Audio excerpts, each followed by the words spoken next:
व्याख्यानमालार व सहभाग नोंदवली मिलीचं, परंतु जे सन्मान आज खऱ्या अर्थेती प्राप्त करन देरो काम जर कुणसो भारते मेहती जगे मेहती कुणसो जिल्हा की दोवी है, वो जिल्हा नाम लातूर जिल्हा से। आदरणीय सर, मी आदरणीय यासाठी म्हणतो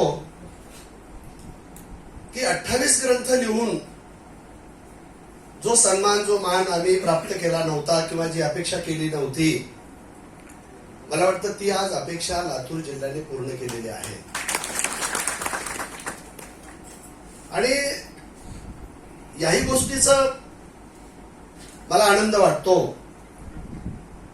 की बंजारा समाजामध्ये किनवट तालुक्यामध्ये शेतकऱ्याच्या घरी जन्मलेली मुलगी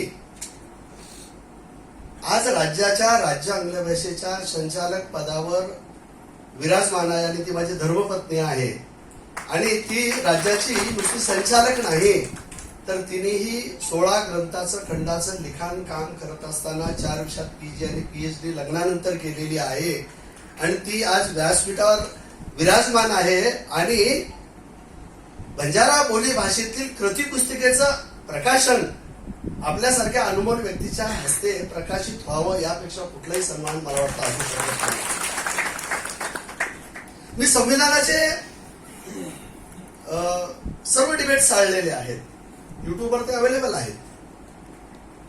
संविधान सभेमध्ये सर्वात जास्त जर डिबेट कोणत्या विषयावर जर झालं असेल, विवाद जर झाला असेल, सर आदरणीय आपण तर आयएस कॅडर मधून आलेले आहेत, आमच्या हातून यूपीएससी एमपीएससी ची मुलं घडतात, तर सर्वात जास्त डिबेट जर कोणते झाले असेल, सर्वात जास्त विवादित जर कोणता विषय असेल तर मला वाटतं तो भाषा आहे।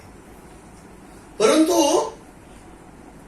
भाषा हा जरी डिबेटचा संवादाचा विसंवादाचा जरी विषय असेल तरी भाषा हाच विकासाचा आणि सुसंवादाचा मूलाधार आहे, हे देखील आपल्याला विसरून चालता येत नाही। त्या कामी लातूर जिल्ह्यातल्या शिक्षण व्यवस्थेने आपल्या नेतृत्वाखाली ही कृती पुस्तिका संपादित केलेली आहे। हा एक इतिहासाचं सोनेरी पान आहे असं जरी म्हटलं तर मला वाटतं